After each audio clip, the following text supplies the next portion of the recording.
আপনি নষ্ট করেছেন। আপনি যদি আপনার বাচ্চাকে ভালো পথের প্রতীক বানিয়ে দেন, আমার ভাই দেবে, আমিও দেবো, আর একজন দেবে, সবাই যদি নিজেদের বাচ্চাটাকে ভালো পথের প্রতীক করিয়ে দিন, সমাজে দেখবেন আর অরাজকতা মূর্খতা থাকবে না। থাকবে না। আমরা নিজেদের বাচ্চাকে কন্ট্রোল করব না, আমরা লোকের দেখ। এ সমাজ নষ্ট করছে, ও সমাজ ক্ষতি করছে, নিজের কথা একবার বলো। তুমি করো না, তুমি সমাজ নষ্ট করো না, তুমি সমাজ ক্ষতি করো না, অবশ্যই করো। কি বলছো? কই করি তুমি করুন, তোমার বাচ্চা হবে, ওই বাচ্চাটা করার জন্য দায়ী তুমি। বাচ্চারা যে অসামাজিক কাজ করবে, ভোটের সময় এর ঘর ভেঙে দেবে, ওর জমি লুটপাট করে দেবে, মোস্তানি করবে, ফাইটিং করবে, কেন এগুলো হয়? তুমি শিখিয়েছো? তুমি যদি এর ঘাড়ে ধরে যদি কোরআন শিক্ষা দিতে, মানুষের মতো মানুষ করতো, কারোর ঘরে আঘাত করতে পারতো না, বোম ফেলতে পারতো না, আচমকা কি বাস করে মারতে পারতো না, আচমকা যা অন্যায় করবে সব দোষ কবরে যাবে। ও যত অন্যায় করবে সব কবরে যাবে। কারণ তুমি পারতে, তোমার বাচ্চাটাকে তুমি পারতে মানুষ করতে, তুমি নিজের ইচ্ছায় করনি। আল্লাহ ধরবে তোমার, মনে রেখে দিও, আল্লাহ তোমার ধরবে, কঠিন ভাবে ধরবে। এই জন্য রাসূলুল্লাহ আগে থেকে হুঁশিয়ার করেছে, তালাবুল ইলমি ফরিদাতুন আলা কুল্লি মুসলিমি ওয়া মুসলিমাত, প্রত্যেক নর ও নারীকে ইলম শিক্ষা দেওয়া হলো কি ফরজ। এটা দিলে সমাজে শান্তি ফিরবে।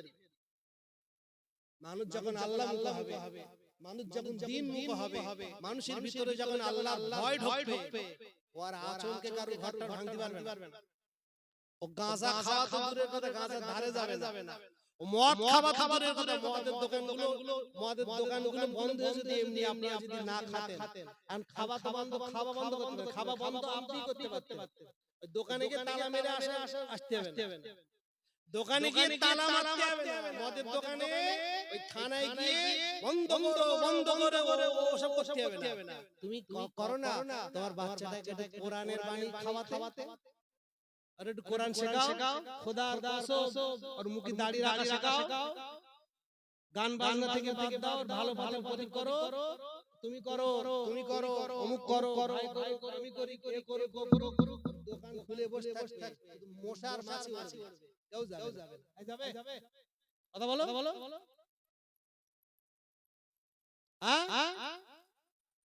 মদ খায় সব মুসলমান বেশি, নেড়েচাঁদ বেশি খায়। তুমি মদ খাওয়া শিখিয়েছো, তুমি হাতে করে শিখিয়েছো, ও চাচা তোমার বলতে তুমি শিখিয়েছো, তুমি শিখিয়েছো। শীতকাল এখন চলছে, আজকে তো গরম পড়েছে, শীতকালে পৌষ মাসে ঠান্ডা, গ্রামে একটা আইসক্রিম আলা ঢুকেছে। কে ঢুকেছে?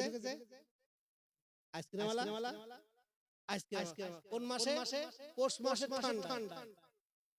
এসে ওই ঘন্টা নাড়া দিচ্ছে, আইসক্রিম লোবা, আইসক্রিম লোবা। বলে আপনার 6 বছরের বাচ্চাটা দৌড়ে গেছে, আপনার বাড়ি গিয়ে আব্বা আপনি ঘুমাচ্ছেন, ও আব্বা 10 টাকা দাও। কেন? আইসক্রিম খাও, আইসক্রিম ওয়ালা। ও মা 10 টাকা দাও, ও মা 10 টাকা দাও। আপনি ঘুম থেকে তাড়াতাড়ি খেলে উঠেছেন। এই ঠান্ডা আইসক্রিম, এই পৌষ মাসে ঠান্ডা, আমরা বাচ্চাটাকে বলছি, আব্বু এই ঠান্ডায় না আইসক্রিম খাতিনি, কাশি হবে, জ্বর হবে, তোমার শরীর খারাপ করবে, ঠান্ডা আইসক্রিম খায়। আচ্ছা বলেন দিন, এই ঠান্ডা জ্বর সর্দির জ্ঞান আপনার আছে, বাচ্চাটার আছে? ও মনে করে সেই গরমকাল চলে এসে, গরমকালে যেরকম আইসক্রিম আলা আসে, এখন এসে খাবো, ওরা ঠান্ডা গরমের জ্ঞান অন্যই, ওই জ্ঞানটা আপনার আছে। তাই আপনি মানা করছেন যে কোচি 10 টাকা দিয়ে আইসক্রিম খাস রে, তোর 20 টাকা দিয়ে আমি এটা কেক খাওয়াচ্ছি, বাজারে চল, কিন্তু তোর 10 টাকা দিয়ে আইসক্রিম খাওয়াবো না। 10 টাকা দিয়ে আইসক্রিম খাবো না, কেন খাবো না? ওর শরীর খারাপ হবে, ওর জ্বর হবে।